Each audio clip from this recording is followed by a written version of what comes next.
Good afternoon. Welcome to the November meeting of the Sorry, Susan, I'm not sure if we're recording yet. If someone in the conference room can confirm. I did get a message that we're streaming on YouTube, but I don't know. I don't see the little red spot yet. So, Okay. So wait for the red dot. Okay, will do. It should give us a prompt too. There we go. Okay, we are streaming and recording. Good afternoon. Welcome to the November meeting of the City of Albany Industrial Development Agency. My name is Susan Petto. I am chair of the agency. Please note that all board members are present at this time. Lee Eck, Daria Shankar, Anthony Gaddy, and Robert Schofield.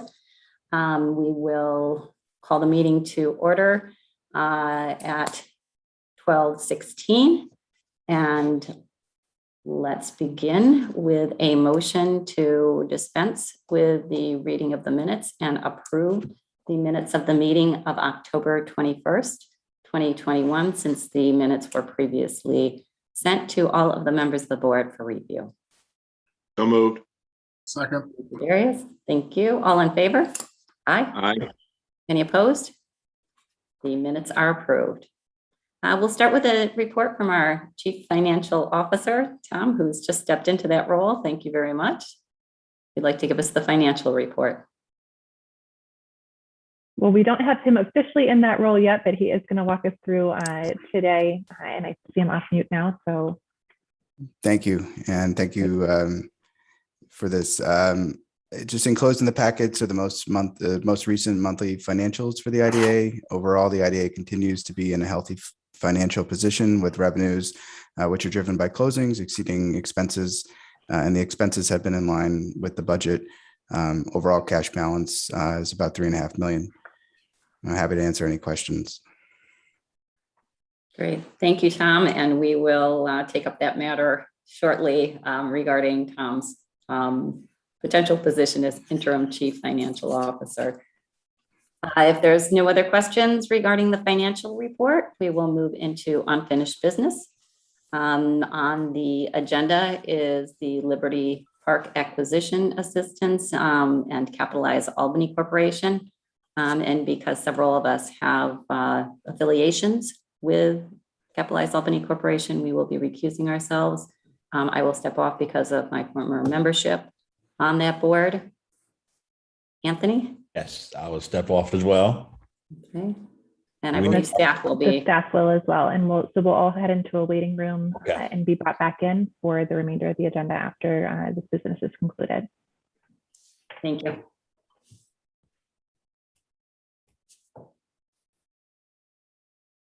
So just give us a minute to, sorry about that feedback,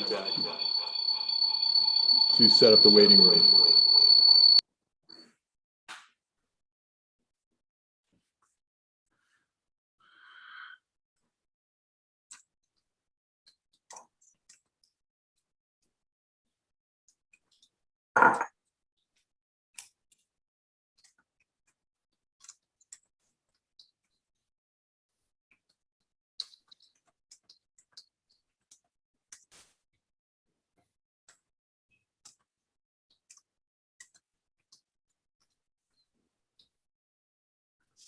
Joe, you may also need to turn off the microphone for the conference room to avoid the feedback.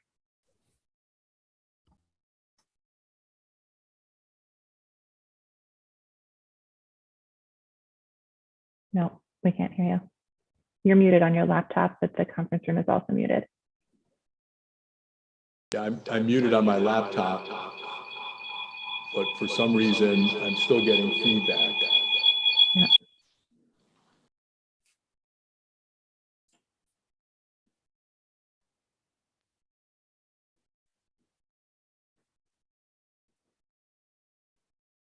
How does that?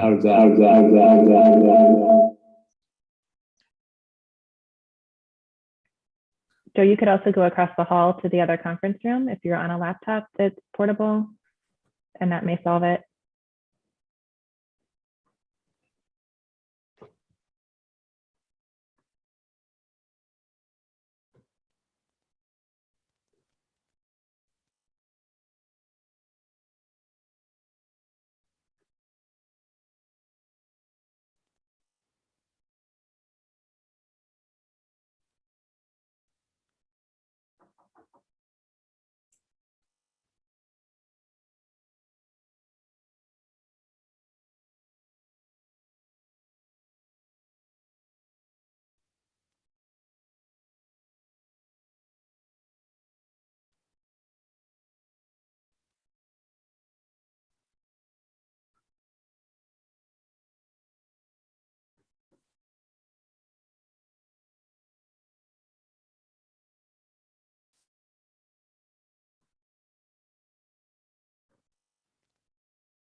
let me check to see if we're if we're ready to proceed. Can you all hear me well? Yes, you're no longer the sound of God.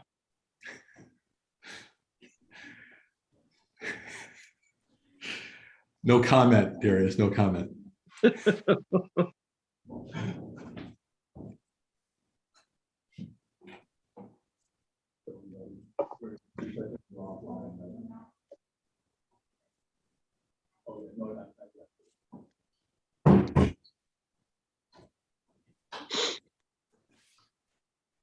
All right, thanks for your patience on our technical issues. The issue here, the agenda item is the Liberty Park acquisition. Darius, the action item for today is the resolution that was distributed to the members regarding the consideration and approval and securing of a surveyor for the purposes of preparing an acquisition map to continue the process of the condemnation proceeding. We sent out an RFP with respect to that.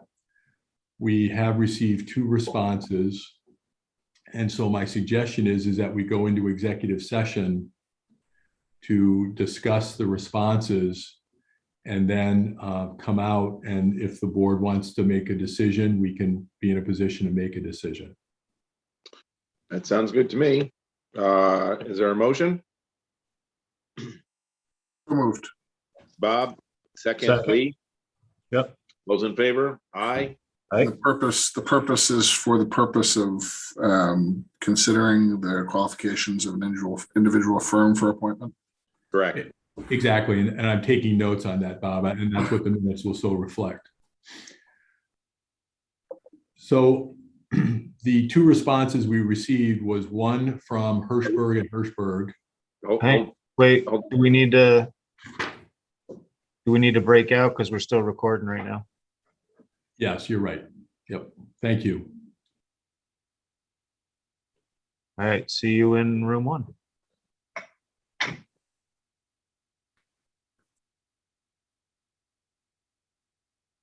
my end.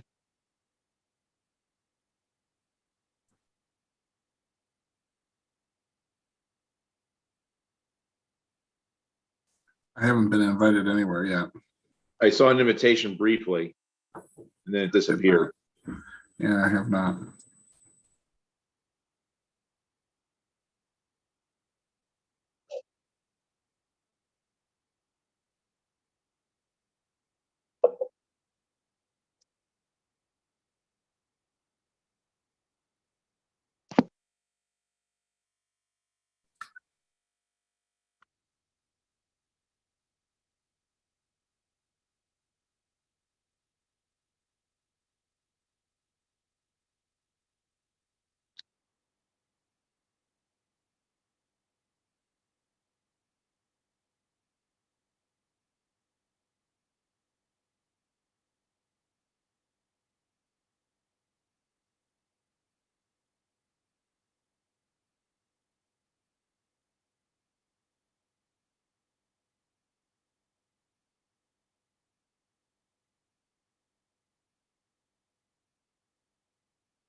Are we in executive session now?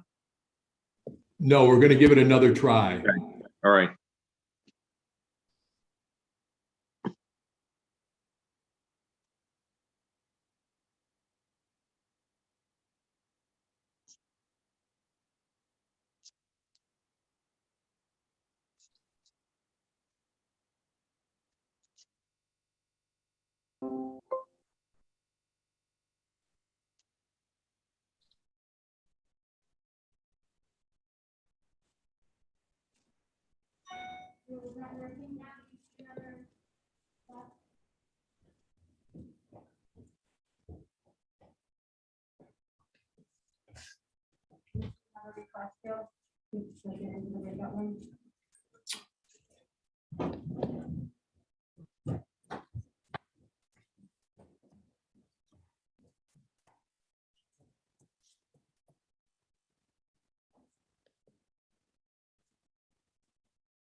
So that last attempt almost worked.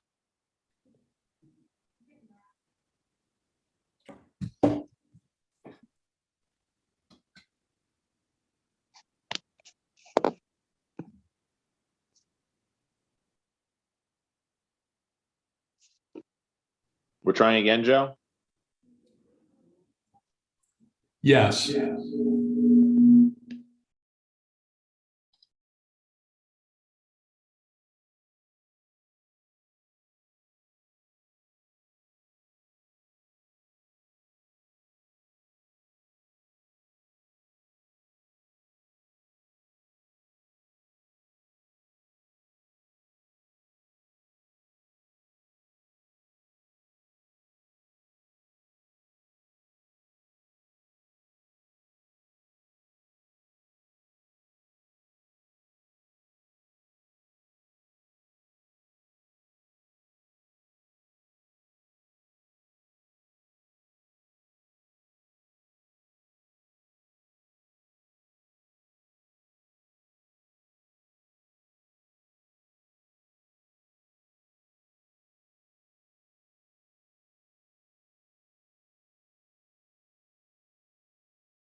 Okay, back to you, Darius. All right, back to me. So for the record, we entered executive session to discuss bids that the body has received for surveys of property and the Liberty Park acquisition condemnation proceedings. We discussed what was provided in those bids, and what I would call for now. I should also mention that we came out of executive session, no action being taken in executive session. Motion made by Lee, seconded by Bob at 12:40. But I would ask for a motion now to approve up to $8,500 to procure the surveying services, and we'll leave it to staff to negotiate the price and the timetable for those services. So With is there a the- motion? With the focus being on the timetable rather than the price, we need to get it moving. Correct. Yes. I'd make that motion. Bob, second. Lee? All right. All those in favor? Aye. Aye. Motion carries. So I think we are done. We can call back in staff for the meeting as a whole. Thank you.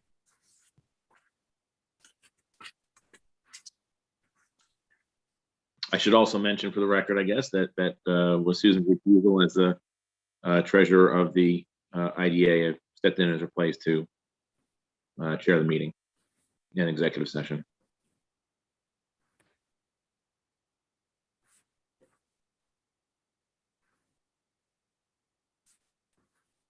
So is executive session concluded at this time?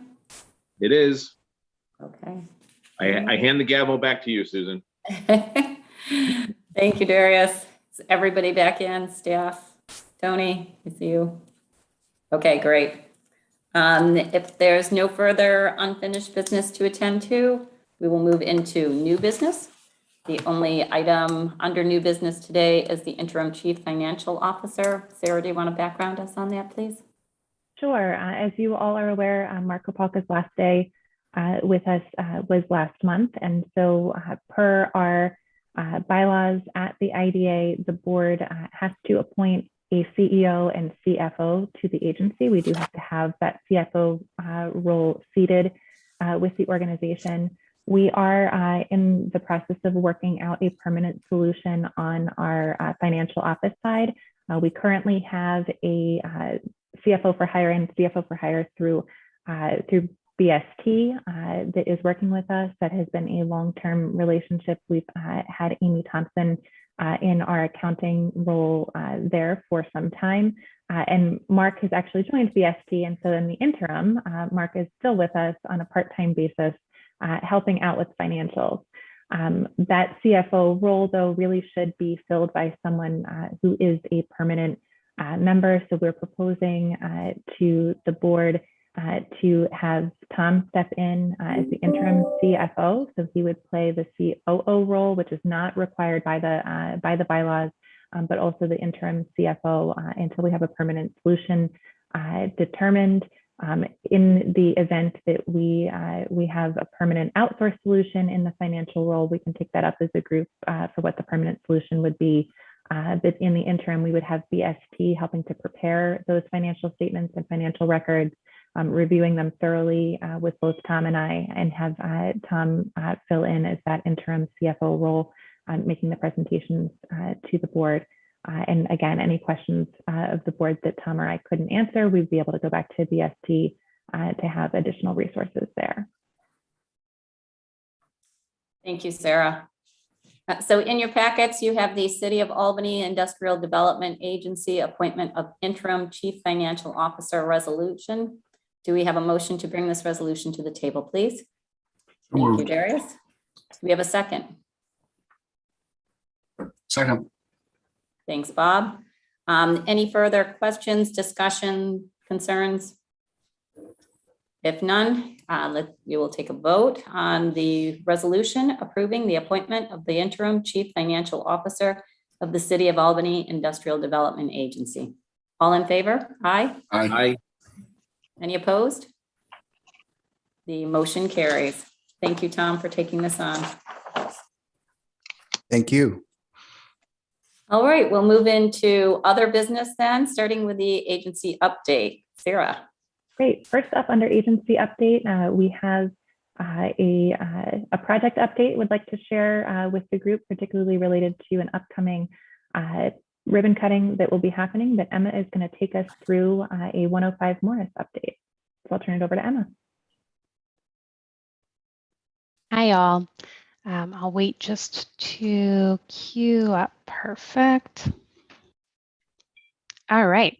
So 105 Morris, for those of you who were on the board at the time, came to the IDA in 2018. The project involved the demolition of an existing building and the construction of a 5-story, 28-unit market rate apartment building with off-street parking for 16 cars. Erin, if you could go to the next slide for me. The project completed construction in recent months, with a ribbon cutting is planned for next Monday at 11 a.m. if anyone wants to go. It's a $5.3 million investment, and it was made possible with support from the City of Albany IDA, receiving sales tax exemptions, mortgage recording tax exemptions, and real property tax exemptions. 105 Morris was also the recipient of a Capitalized Albany real estate loan. And next slide. So the completion of 105 Morris marks a really major milestone in the Park South Urban Renewal Plan. The site had been identified both directly in the neighborhood plan as a source of blight. It had been received, or it had received nuisance complaints from neighbors and the neighborhood association for years. And most notably, I think, between the period of 2004 and 2009, there were 900 calls to the Albany Police Department for this address alone. So it had really been identified as a target site for development. And then I'll go to the next slide. So as of last week, 105 Morris is nearly fully leased. So 26 of 28 units are rented. Next slide. And they have done a fantastic job. Tenants, anecdotally, are mostly students and young professionals attending the local medical, pharmacy, and law schools. And then we've also heard that many of the residents coming from out of state or are international. So it's a real win, and I think we can all be proud of the work that we did to get it here. All right, and that's it for the slides, Erin. Thank you. Any questions on the project? Emma, just wanted to check in on the former tenants. Did they sort of attrit out over the years as the former building was kind of falling apart, literally? Or what? That Emma mentioned the nuisance complaints, and so that that property had actually been brought before the Common Council to be determined a nuisance. And so that the property needed to be vacated down to the underlying zoning initially, so that for a long time prior to redevelopment, it had been operating at less than capacity, and then it had become vacant and just a complete source of light. So those willow trees that you had seen in the picture beforehand had actually sort of eaten the entire facade of the building by the time that the redevelopment proposal came around.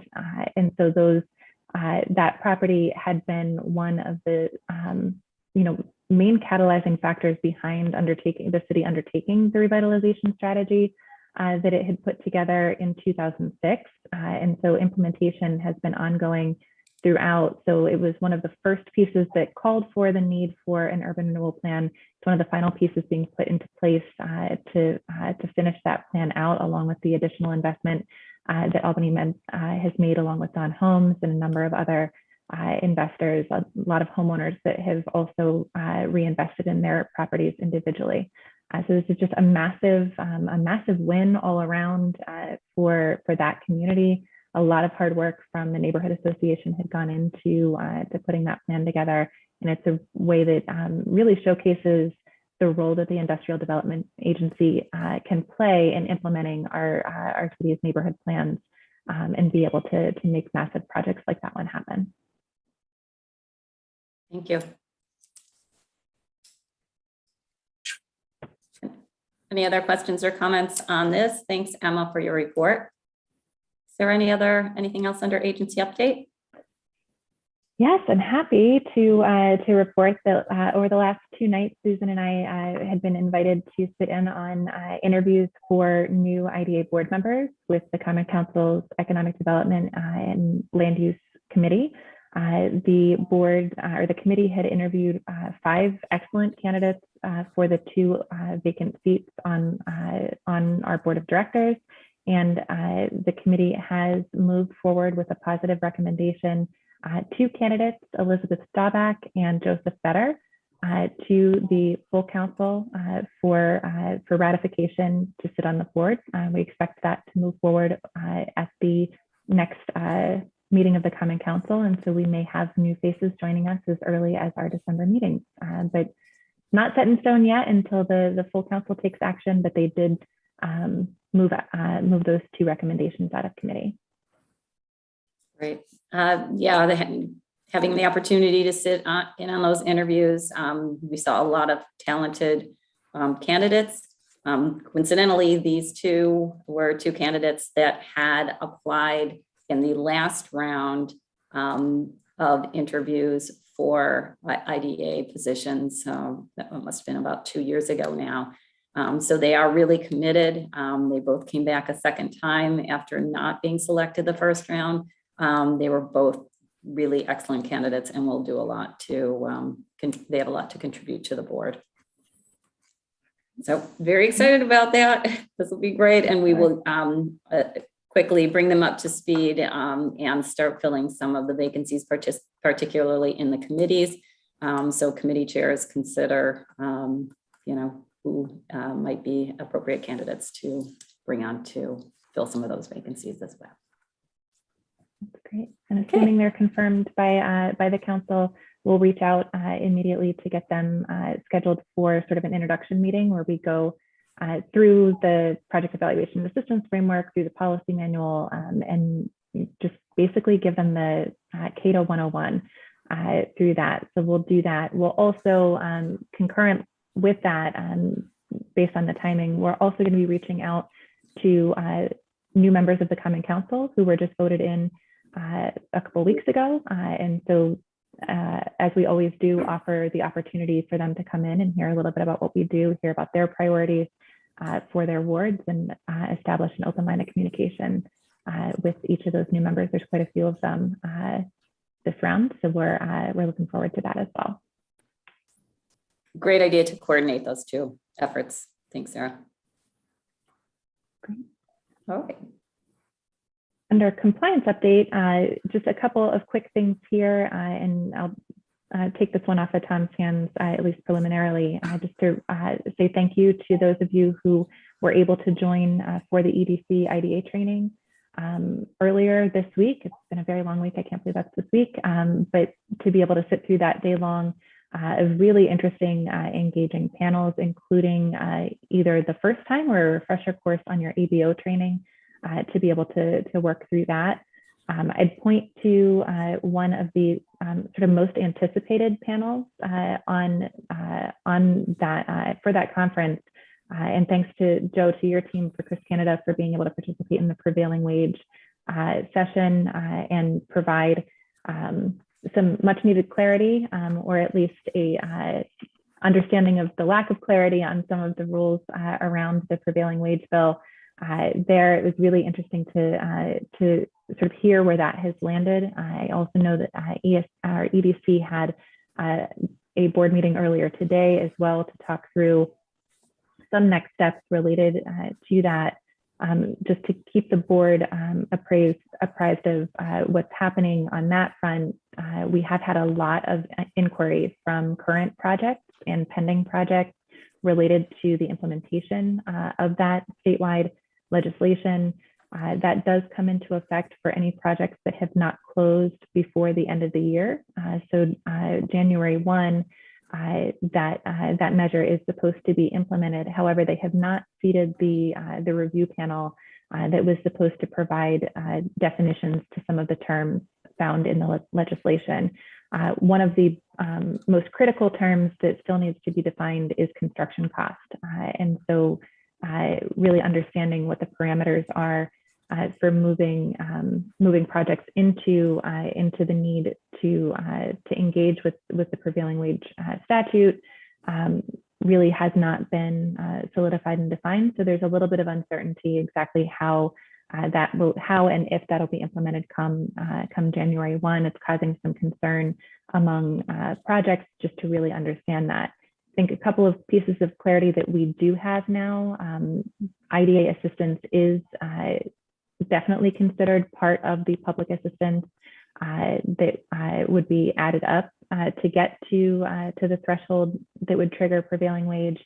And we also know that anything that does trigger prevailing wage also triggers the state's MWBE requirements on projects as well. And so that is a piece that has been fleshed out that's a little bit newer news for some folks that had been tracking that bill. So I don't have a ton of concrete answers for you right now, other than there are a whole lot of people that are a whole lot better at this than I am, trying to work through all of it and understand the pieces. So there's a little bit more clarity that needs to happen before we can really get back to it.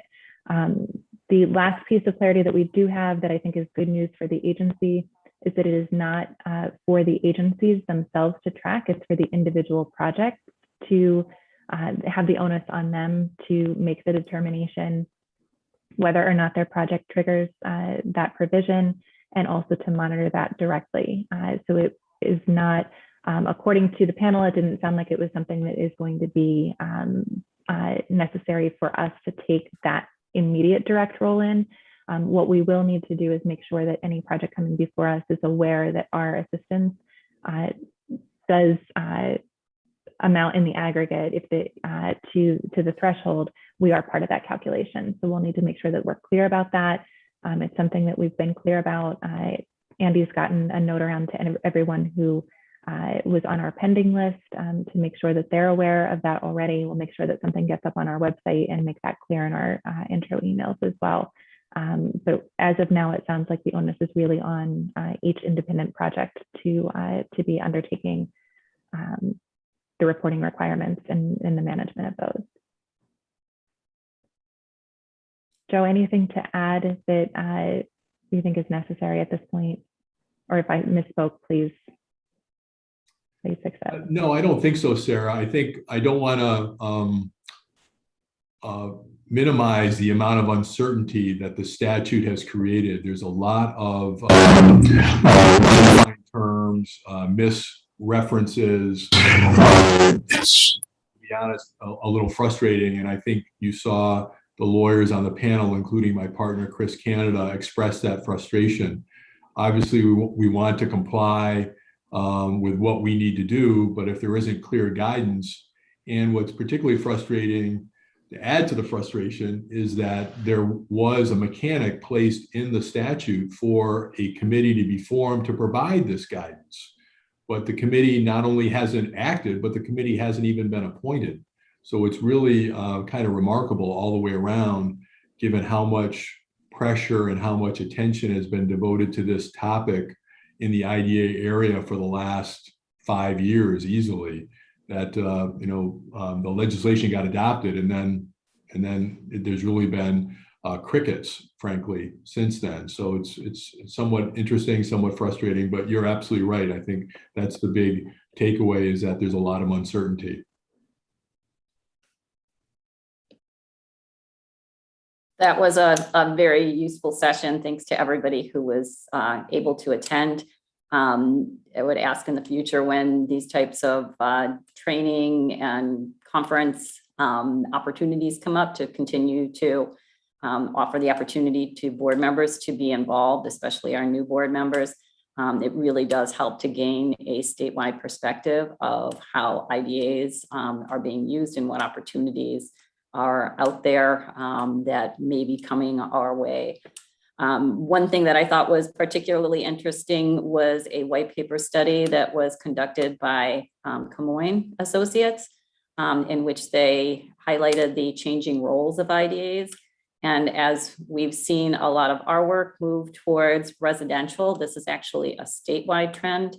The study showed that 10 years ago, only 8% of IDA projects We're focused on residential, and we're now statewide up to 24%, as opposed to the former emphasis on industrial projects, which were about 62% 10 years ago, and now are about 41%.